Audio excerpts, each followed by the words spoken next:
नमस्कार दोस्तों, स्वागत है आप सभी का। और आज हम नक्सलवाद के बारे में बात करेंगे। ये किस तरह से शुरू हुआ, किन लोगों ने शुरू किया और इनका मुख्य मकसद क्या था।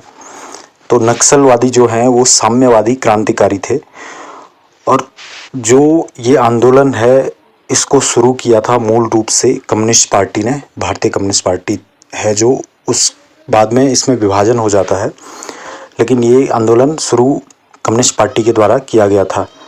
और ये जो नक्सल शब्द है, ये नक्सल शब्द इसलिए प्रयोग हुआ है क्योंकि नक्सल शब्द नक्सलवाड़ी गांव से है, क्योंकि ये आंदोलन नक्सलवाड़ी गांव से शुरू हुआ था, इसलिए इस आंदोलन के साथ नक्सल जोड़ा गया। और जो नक्सलवाड़ी गांव है वो भारत के पश्चिम बंगाल के दार्जिलिंग ज़िले में एक बस्ती है, जहां 1967 में पहली बार सशस्त्र क्रांति के विचार के रूप में आंदोलन शुरू हुआ था और इस वजह से इसे नक्सलवाड़ी आंदोलन कहा गया। ये जो नक्सलवादी हैं ये मुख्य धारा से अलग चलने वाले लोग हैं, जो सत्ता पे बैठे हुए लोगों का सामना, सत्ता पे बैठे हुए लोगों का विरोध हथियार से करते हैं। मतलब बंदूक के दम पे ये लोग परिवर्तन लाना चाहते हैं, इस विचारधारा के लोग हैं। जो नक्सलवादी आंदोलन था ये शुरू किया था कम्युनिस्ट पार्टी के दो नेताओं ने, चारू मजूमदार और कानू सान्याल ने 1967 में। और इन लोगों ने सत्ता के विरुद्ध सशस्त्र आंदोलन आरंभ किया था। मजूमदार थे जो चारू मजूमदार, वो चीन के कम्युनिस्ट नेता माओ से तुंग, जिसको चीन का राष्ट्रपिता भी कहा जाता है, माओ से तुंग के बड़े समर्थक थे और ये मानते थे कि भारतीय श्रमिक और किसानों की दुर्दशा के लिए सरकारी नीतियां उत्तरदायी हैं और इसी कारण से इन्होंने सरकार के विरुद्ध सशस्त्र विद्रोह छेड़ दिया था। और जो ये सशस्त्र आंदोलन है, इसका मूल रूप से जो इनके निशाने पे मूल रूप से बड़े लोग थे, जो पैसे वाले लोग हैं और जो इंडस्ट्रियलिस्ट हैं या फिर जो सरकार में बैठे हुए बड़े लोग हैं, विधायक, सांसद, मंत्री, डीएम या सरकारी अफसर बड़े स्तर के, ये सब लोग इनके निशाने पे सबसे पहले थे। ये लोग कम्युनिस्ट पार्टी से जुड़े हुए थे, लेकिन बाद में इन लोगों ने अपने आप को कम्युनिस्ट पार्टी से अलग कर दिया और इस तरह से ये अलग से इनको नक्सलवादी, एक तरह से नक्सलवादी एक विचारधारा हो गई ये एक, क्योंकि ये कम्युनिस्ट सोच के लोग तो थे ये, लेकिन ये कम्युनिस्ट पार्टी से अलग हो गए थे। था ये चारू मजूमदार और उनके साथियों द्वारा शुरू किया गया था, लेकिन जब चारू मजूमदार की मृत्यु हो जाती है तो उसके बाद ये आंदोलन कई शाखाओं में विभक्त होता है और ये कई शाखाओं में विभक्त होके जो विचारधारा थी उसके उलट काफ़ी सारे काम करने लगे ये लोग। ये विचारधारा से अपनी जो इनका मकसद था उस मकसद से ये लोग विचलित हो गए थे, मतलब अपना जो पथ था उससे पथ भ्रष्ट हो गए थे। उसके बाद जो नक्सलवादी आंदोलन चला, वो एक तरफ से जो नक्सलवादी नेता हैं उन्होंने अपनी सोच के हिसाब से सारी चीज़ें बदली। अब आगे जाके ये लोग, जो शुरुआत में ये था कि सरकार परिवर्तन लाने के लिए लोग अपना आंदोलन शुरू किए थे, लेकिन अब धीरे धीरे ये छापामार लड़ाई करने लगे, लोगों को जो सेना है उस पर गोलियां दागने लगे और पब्लिक को भी कई बार, और अपनी बात मनवाने के लिए ज़बरदस्ती गरीब लोगों को अपने कैंपों में भर्ती करना और इस तरह की कई चीज़ें। जो शुरुआत में थे वो आंदोलनकारी जो थे वो अपने मन से इस आंदोलन में शामिल हुए थे, लेकिन धीरे धीरे ये चीज़ बिगड़ने लगी और ये भारत के आंध्र प्रदेश से लेके पश्चिम बंगाल तक कई राज्यों में फैल गया। और सबसे ज़्यादा सक्रिय ये छत्तीसगढ़, ओडिशा, आंध्र प्रदेश, झारखंड और बिहार में रहा। बंगाल में भी काफ़ी सक्रिय रहे ये लोग। जब धीरे धीरे ये लोग अपने पद से भ्रष्ट होने लगे तो इन लोगों ने कई बड़ी घटनाओं को अंजाम दिया। जैसे 2007 में छत्तीसगढ़ के बस्तर में 55 पुलिस वालों की हत्या कर डाली इन लोगों ने।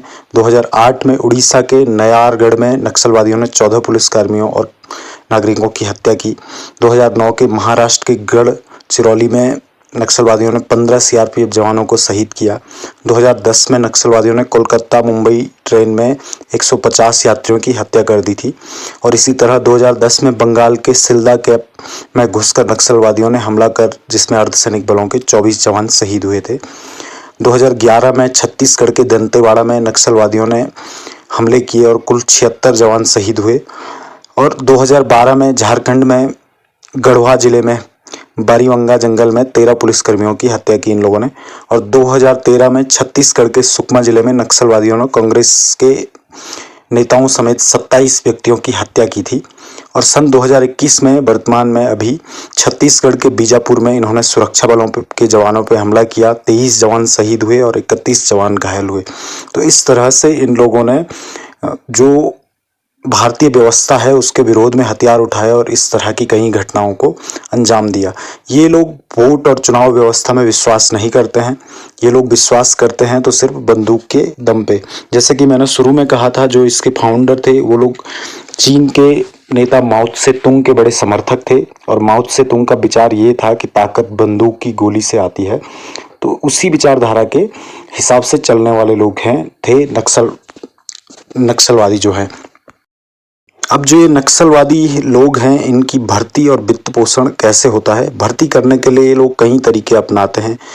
किसी को क्रांति के नाम पे, किसी को नशा में लिप्त करके, कई लोगों को पैसा देके, इस तरह से ये लोग अनेक तरह के प्रलोभन देके लोगों को अपने साथ लाते हैं और उनको अपने हिसाब से मरने के लिए तैयार करते हैं, मरने मारने के लिए। और ये जो नक्सलवादी हैं, इनको काफ़ी बाहरी देशों से भी बड़े स्तर पे फंडिंग होती है। ड्रग्स के कारोबार में भी ये लोग काफ़ी लिप्त हैं और काफ़ी सारे नशे के धंधे में इन लोगों का बोलबाला रहता है। और इस तरह से ये लोग जो अभी के नक्सलवादी हैं, वो लोग सिर्फ अपना, जो उसमें मुख्य लोग हैं, वो अपना फ़ायदे के लिए इस आंदोलन को चला रहे हैं। और जो काफ़ी बड़े बड़े नक्सलवादी नेता हैं, उनके खुद के बच्चे विदेशों में पढ़ रहे हैं और ये लोग सिर्फ गरीबों को अपने स्वार्थ के लिए प्रयोग करते हैं। नक्सलवादियों को मेन स्ट्रीम में लाने के लिए काफ़ी सारी कोशिशें की गई सरकार द्वारा। काफ़ी लोग मेन स्ट्रीम में आए भी। और इसके अलावा सरकार ने इनके विरुद्ध काफ़ी सारे अभियान भी चलाए हैं, जैसे स्टीफेलचेस अभियान। इस अभियान में 1971 में चलाया गया था और इसमें काफ़ी सारे नक्सलवादी मारे गए थे। कहा जाता है कि लगभग 20,000 के आसपास नक्सलवादी मारे गए थे। उसके बाद एक अभियान ग्रीन हंट नाम से 2009 में चलाया गया था और इस दौरान भी काफ़ी सारे नक्सलवादी मारे गए। और इस अभियान में छत्तीसगढ़, झारखंड और महाराष्ट्र और आंध्र प्रदेश में चलाया गया था। उसके बाद प्रहार 2017 में छत्तीसगढ़ में सुकमा जिले में सुरक्षा बलों द्वारा चलाया गया था। इसमें भी काफ़ी सारे नक्सलवादियों को पकड़ा गया, कईयों को मारा गया और इसमें 3 जवान भी शहीद हुए थे। तो इस तरह से इनके खिलाफ सरकार ने काफ़ी ऑपरेशन भी चलाए और काफ़ी लोगों को मेन स्ट्रीम में लाने के लिए बहुत सारी कोशिशें भी की गई। काफ़ी नक्सलवादियों को इस तरह के कैंप लगाए गए जिसमें कि वो लोग अपने हथियार छोड़ दें और मेन स्ट्रीम में आए और उनको किसी तरह से उनके खिलाफ मुकदमा नहीं चलाया जाएगा। तो इस तरह से भी बहुत लोग अपना जो नक्सलवादियों का साथ था वो छोड़ के मेन स्ट्रीम में आए हैं और इसी तरह से ये चलता रहता है। और सरकार ने इसको ख़त्म करने के लिए भी हथियारों से भी कोशिश की है, लेकिन इसमें कामयाबी बहुत कम मिली है। बहुत सारे जवान शहीद हो जाते हैं इसमें। और नक्सलवादी कई बार चुनावों के समय, सबसे ज़्यादा ये लोग चुनावों का बहिष्कार करते हैं और चुनावों के समय ये लोग चुनाव अधिकारियों पे हो गया, सुरक्षा बलों पे हो गया, इस तरह के हमले करते हैं। और एक और चीज़ करते हैं, ये लोगों को डराते धमकाते हैं कि वोट नहीं डालोगे आप। इनका मुख्य नारा यही है कि वोट से नहीं, बंदूक से तस्वीर बदलेगी। और इन लोगों ने मध्य भारत के और मध्य पूर्व भारत के काफ़ी सारे राज्यों के लोगों को परेशान किया है। छत्तीसगढ़ में ये काफ़ी बड़े स्तर पे सक्रिय है और वहाँ पे इनके सक्रिय होने का कारण ये भी है कि वहाँ पे काफ़ी सारी कोयले की खदानें हैं छत्तीसगढ़, झारखंड में, जहाँ से इनको अच्छा पैसा मिल जाता है। तो इस तरह से एक तरह का कारोबार चल रहा है कुछ लोगों का, जो इस आंदोलन को चला रहे हैं। और जो मुख्य रूप से जिस पार्टी ने इसको शुरू किया था, वो लोग मेन स्ट्रीम राजनीति में हैं और वो लोग चुनाव भी लड़ रहे हैं, सरकारें भी हैं। तो उन लोगों का इससे कोई मतलब नहीं रह गया है अब। तो दोस्तों, इस तरह के वीडियोस देखने के लिए हमारे चैनल को सब्सक्राइब करें, शेयर करें, लाइक करें, कमेंट करें कि आपको वीडियो किस तरह का कैसा लगा। और मिलते हैं आपसे फिर किसी वीडियो में। Thank you. जय हिंद, जय भारत।